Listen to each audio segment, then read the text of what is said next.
Olá, eu sou a doutora Jéssica Gugel e hoje vamos conversar um assunto que vocês me pediram muito, tem muitas dúvidas no direct. E, infelizmente eu percebi um aumento significativo aqui no consultório, principalmente no momento que a gente está vivendo, que é essa pandemia, que é o bruxismo. Isso mesmo, hoje vamos conversar sobre o bruxismo. Então, pessoal, o que é o bruxismo? O bruxismo é uma doença que não tem cura, mas tem tratamento. O bruxismo tem tratamento, tem como a gente amenizar as consequências que ele traz, tá certo? Então, vamos lá, o bruxismo são contrações involuntárias dos nossos músculos da mastigação. Isso mesmo, involuntário. E aí a gente já começa a entrar em outro assunto. O bruxismo, ele é classificado como o diurno e o noturno, e muitas vezes o paciente tem os dois. Ele tem diurno, que aí ele fica apertando os dentes, tá? E levemente ele pode até ranger, bem leve. E o noturno. O noturno, ele está relacionado à qualidade do sono desse paciente, tá? Não esqueçam disso. Então, o noturno, ele faz isso aqui com os dentes. Esse movimento de lateralidade, tá? Com os dentes. E aperta também. Ele também pode chegar também a apertar e ranger. Ele aperta e range, tá? Então, são movimentos involuntários, ou seja, ele não percebe. Eu vou tentar controlar o meu bruxismo. Quando eu estiver aqui no meu computador, eu vou tentar, durante o dia, né? Tentar não apertar. Não tem como.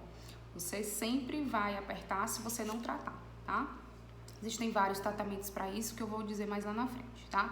Eu preciso entender qual é o que o meu paciente tem, se ele tem um bruxismo diurno, se ele tem um noturno ou se ele tem os dois. Para quê? Para a gente montar um plano de tratamento para esse paciente. Outro ponto que a gente tem que entender é se ele é primário e secundário, tá?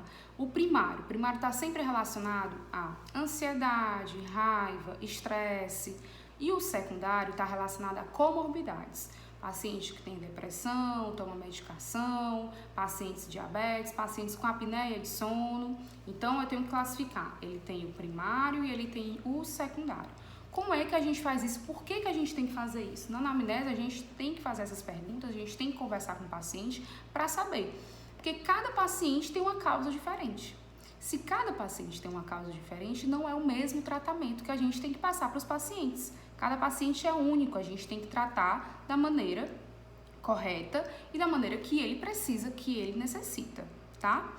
Qual é o tratamento mais comum? Até recebi uma das perguntas, teve meu dentista pediu para usar, confeccionou a plaquinha. Ok, a placa de acetato, a placa meio relaxante, a placa estabilizadora, tem todos esses nomes, ela serve, claro, a gente coloca a plaquinha à noite.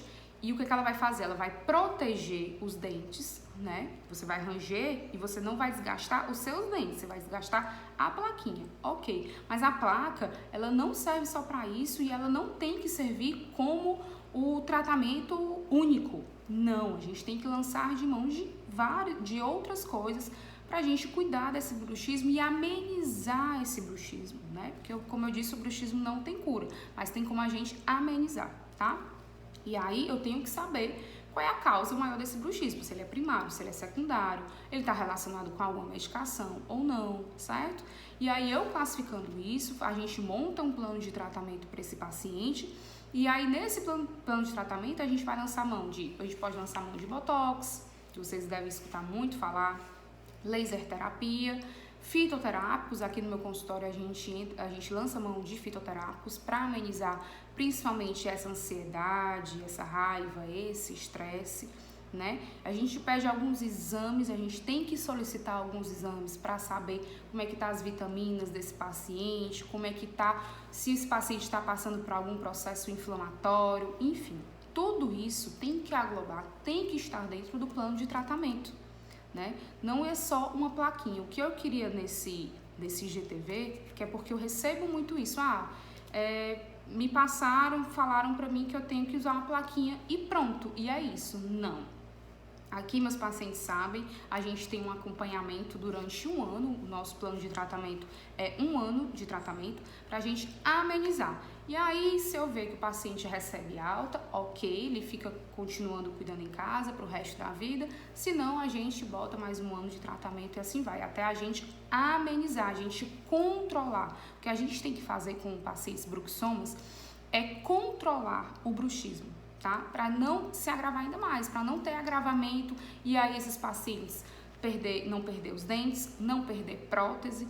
É uma coisa que eu vejo muito aqui, pacientes com implantes, pacientes que perderam os dentes por causa do bruxismo, não cuidou, perdeu os dentes, botou implante.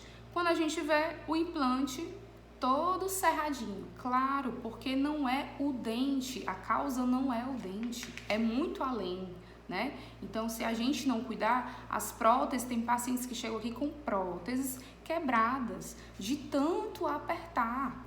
A tensão é muito grande que aperta a força, principalmente pacientes homens, né? Que tem um masseter mais protuberante. Então, eles têm uma força maior que quebra prótese, sim, né? Que chega a desgastar o implante, né? Então, tudo isso que a gente tem que entender para a gente tratar esses pacientes. Outra coisa que eu queria conversar com vocês são os pacientes infantis, né? As crianças. Crianças têm bruxismo? Tem. Ah, mas eu já escutei falar que pacientes, tem crianças de 10 anos de idade e aí vai passar. Não precisa cuidar não porque vai passar. Tem ressalvas. Pacientes, crianças que rangem os dentes, a gente tem que tratar, a gente tem que ver o porquê que ele está rangendo, até porque pode sim envolver o crescimento facial dele, né? Pacientes que tem a tendência a ser classe 3, né? Que é o queixinho mais para frente. Isso aí pode acelerar essa classe 3, pode agravar esse crescimento facial dele, tá? Então, tudo isso a gente tem que acompanhar na criança. Por que ela tá rangendo, ela tá com dificuldade de dormir, tá ansiosa por quê, tá estressada. Ah, mas são dentes de leite. Não tem problema, vai cair, doutora. Não, porque se ele realmente for paciente bruxoma, se não for só uma fase, né? Se ele realmente tiver o bruxismo, ele vai perder os dentes de leite. Ele pode até perder os dentes de leite antes do tempo, como a gente percebe aqui, pacientes com dentes de leite bem pequenininho, né? Então ele vai perder antes do tempo e aí vão trazer outras consequências.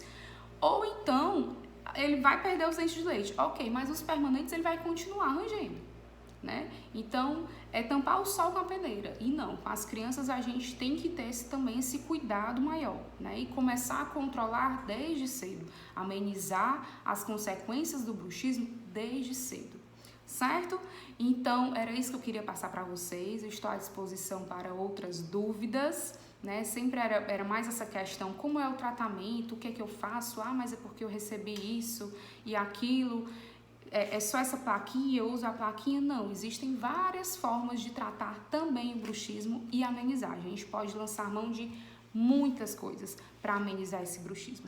Ok? Estou à disposição. Alguma coisa podem me mandar direct, podem mandar uma mensagem, podem vir aqui do meu consultório para a gente conversar um pouco mais, tá bom? Beijão, tchau, tchau.